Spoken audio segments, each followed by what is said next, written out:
If you've ever watched my videos while sitting on the toilet, or if you're currently sitting on the toilet right now watching this video, hit that subscribe button, like, comment, that stuff helps me out quite a bit. I'm also selling t-shirts, belts. If you buy those, that supports my channel directly. It helps me out quite a bit too.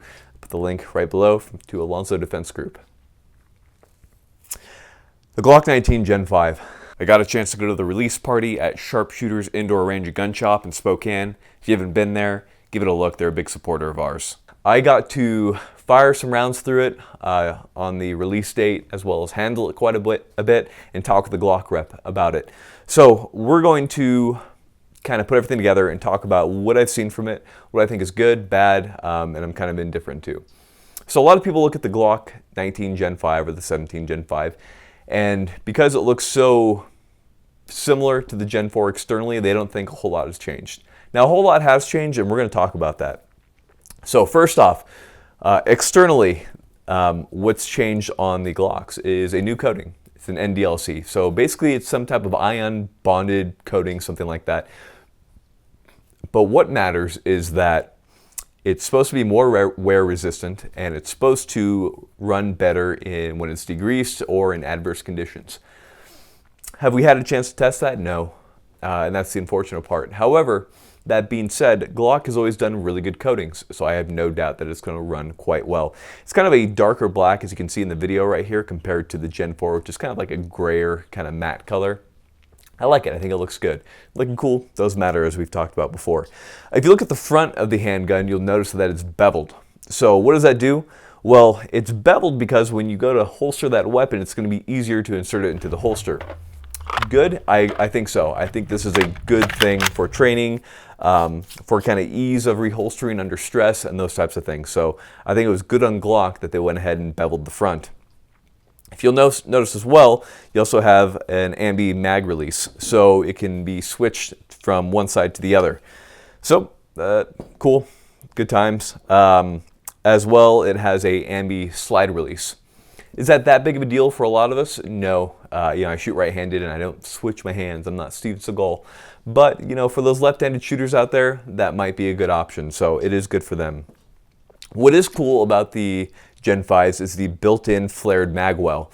So if you look at the bottom, it's not huge, it's not like oppressive, and I kind of like that. It's really similar to a lot of those concealed carry mag wells that you see being sold right now on the market. I'm a big fan of those. So I think that was another good move on their part, just aids in reloading. Have I ever had any trouble with the current Gen 4 mag well? No, but it can only improve everything and kind of make it a little bit easier. Now another thing that they did was at the front of the mag well, they have a little cutout right there.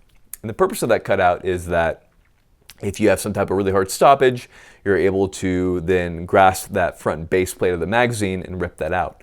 So what that brings us right into as well is the magazine. The magazine also has an extended front base plate. That way you can grip onto it and yank that out of that mag well. Now, that being said, all the other Glock mags are backwards compatible with the Gen 5, so you're not going to have any problems there. If you notice as well, on the Gen 5, there are no finger grooves.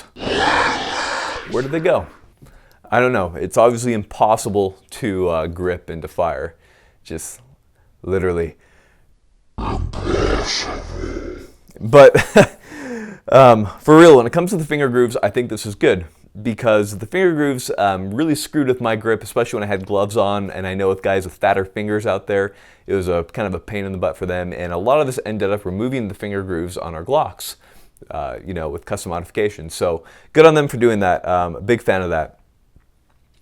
One thing I wish they would have done externally on the Glock is add an undercut on the Glock 19. Now, they did remove the finger grooves, and that helped quite a bit, but this area right here is typically a little too thick. Now, they did redesign it on the Gen 5, and it does feel better, but I wish they would have undercut it a little bit more so hands could fit a little bit more. I've got kind of medium-sized hands, and even for me, the Glock 19 grip is a little bit crowded.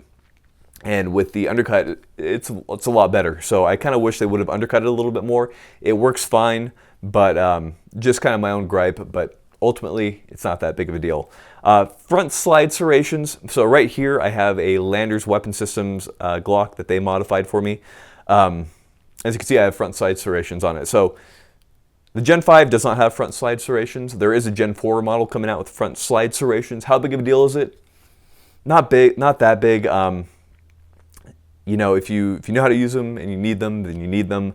But for the majority of users, I don't think it's that big of a deal. I think it would have been nice, and I'm sure it will come out in later Gen 5 models, but ultimately it's not a game breaker for me. I don't use them near as much as I think I do. So front slide serrations, it's kind of a non-issue for me. I know some people are freaking out about them because it's like the end of the world because the Glock Gen 5 doesn't have front slide serrations.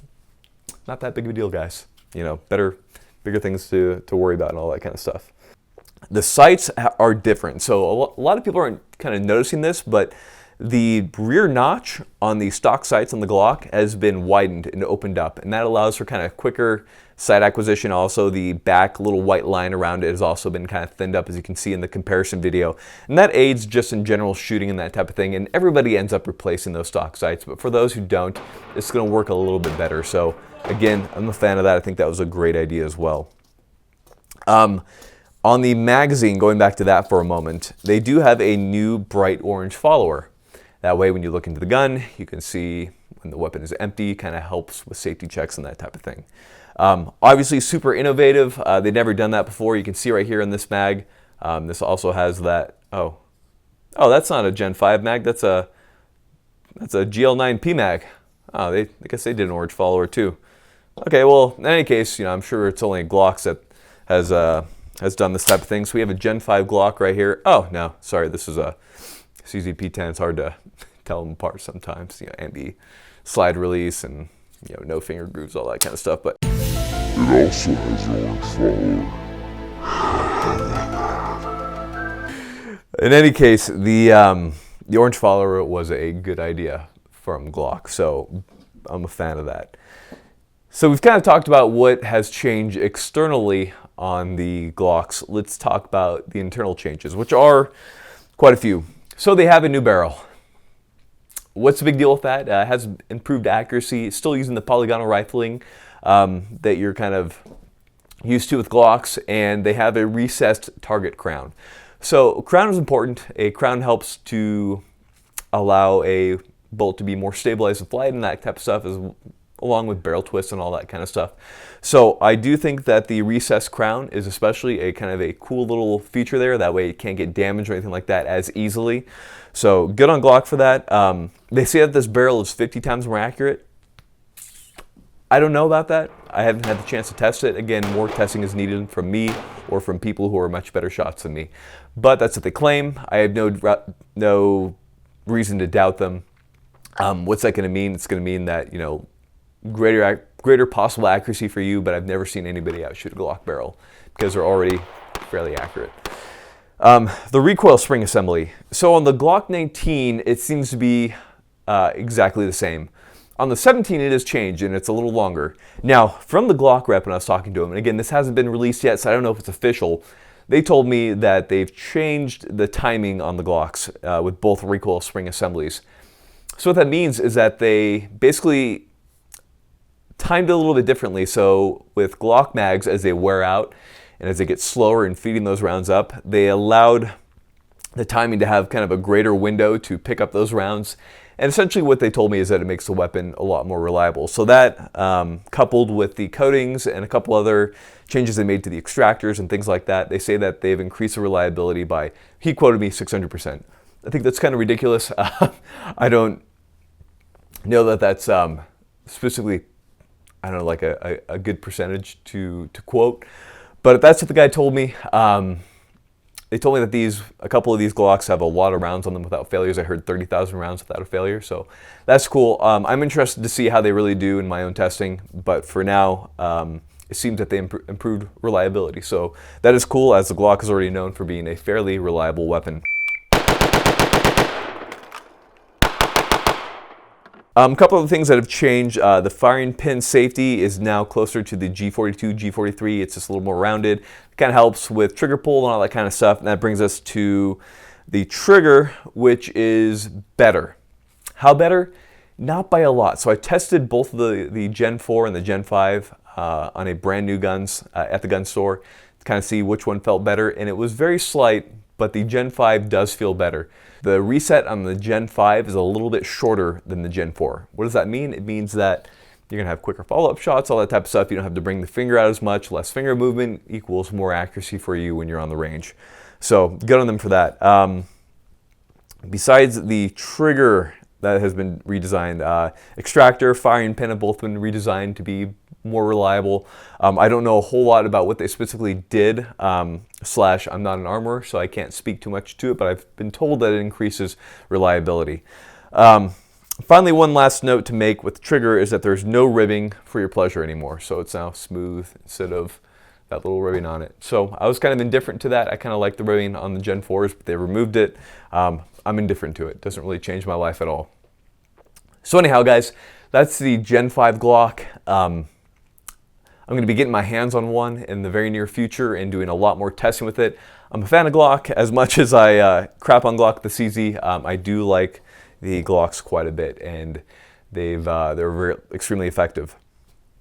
And as we know, what's most important is looking cool, and the Gen 5 Glocks undoubtedly look cooler than the Gen 4 Glocks, therefore better. I want to say one final thing. If you have a Gen 4 Glock and you're like, oh my gosh, this sucks, now there's a Gen 5 Glock, what do? Don't sell your Gen 4. You probably don't need to get a Gen 5. The Gen 4 is perfectly capable of doing everything you need it to do. Now, for whatever reason, you need some of those features on the Gen 5, like you got monster hands, or you're left-handed and you need that Ambi slide release, go ahead and get it. Otherwise, you're gonna be good to go.